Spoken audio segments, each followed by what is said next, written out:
The stony halls and ancient walls of an old monastery are fertile ground for all kinds of horror and intrigue. The Stone of Madness is certainly filled with both, painting an eye-catching portrait of secrets and skullduggery as you sneak around searching for an escape.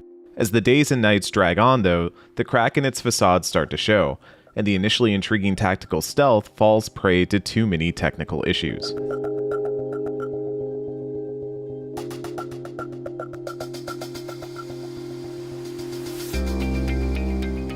The Stone of Madness comes from developers Teku Studios and The Game Kitchen, the latter of which is best known for Blasphemous, a series of action games similarly laden with religious imagery. There are plenty of overt religious themes and visuals here, but instead of striking down giant bosses, you're quietly finding a way out of the 18th century Spanish monastery that acts as your jail. May God have mercy on our souls, or whatever is left of them. 5 prisoners make up the core of your party, hoping to escape after a brutal encounter that binds them all together. The halls are patrolled by guards, priests, nuns, and soldiers, but the motley crew of would-be escapees have plenty of fun, useful tools to get around them. The holy man Alfredo, for instance, can put on priest's robes and blend in with the clergy. Old Lady Agnes has witchcraft up her sleeves, casting curses on unsuspecting guards.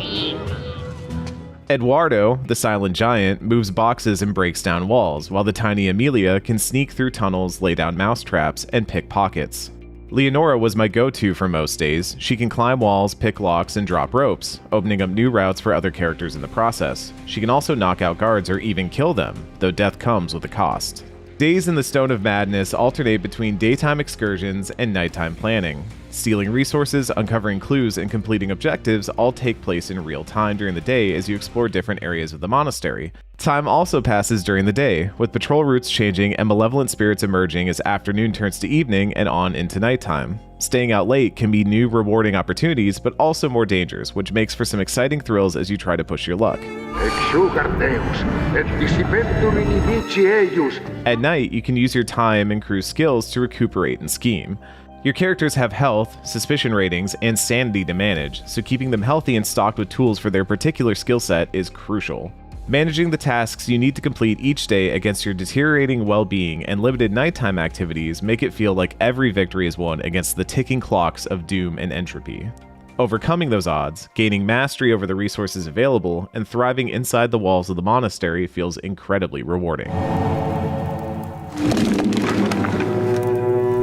Flipping between these characters can be a bit cumbersome while playing with a controller, but tinkering around with different combinations of abilities and options is enjoyable, and can lead to moments of perfect teamwork like this.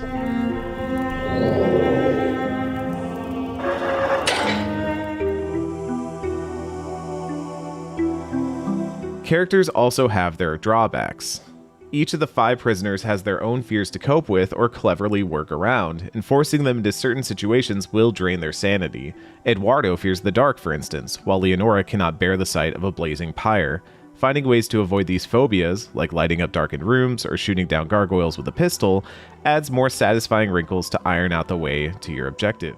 Lose enough sanity, and a character will develop a new affliction like claustrophobia. It's an interesting system, and I actually found it to add some compelling friction. These conditions would force me to be mindful of where I left characters standing or how I moved them through a space. Alfredo might be good at blending in with his priest clothes, but his migraines could strike at very inopportune moments.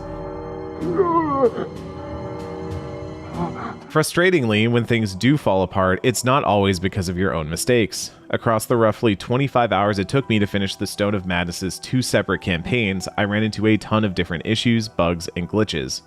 A cutscene might pop Alfredo out of his priest robes, or a character gets stuck out of bounds while moving through tunnels. At one point, a guard got stuck on alert, running in place in an area I needed to sneak through.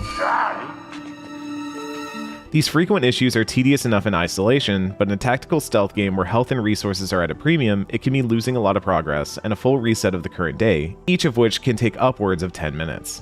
I even started avoiding certain areas or routes because I knew I could potentially run into a day-ending issue there, stamping out plans I had laid in the process. Repeating these encounters also makes the control issues stand out even worse. Getting a character to lock onto the right target, interact with the right object, or even sometimes maneuver around certain obstacles always feels a little too finicky and unresponsive. The camera could get unwieldy, and spaces could get hard to read. Tack on some weird graphical issues like characters popping up through the environment or objective markers appearing in the way of prompts, and it can all wear on you pretty fast. That's a shame, because the art and animations are simply fantastic overall, with absolutely gorgeous models and areas on display across each campaign. The stone walls, patches of greenery, and period-appropriate art littered about form a wonderful look for the Stone of Madness. An 18th century monastery is already a great setting choice, and the game kitchen uses the subject material well to create a memorable art style. Each task within the monastery is a breadcrumb trail leading the 5 prisoners closer to freedom, while also sending them teetering down into the darker secrets hidden within its walls. The Stone of Madness is a dark story, all about the corruption and rampant abuse within this supposed asylum. Through its 2 campaigns, the prisoners uncover many hidden horrors with plenty of wrinkles to force stubborn players to change up their approaches. Certain areas might be difficult for your preferred party to navigate through until you've unlocked alternate pathways, for example.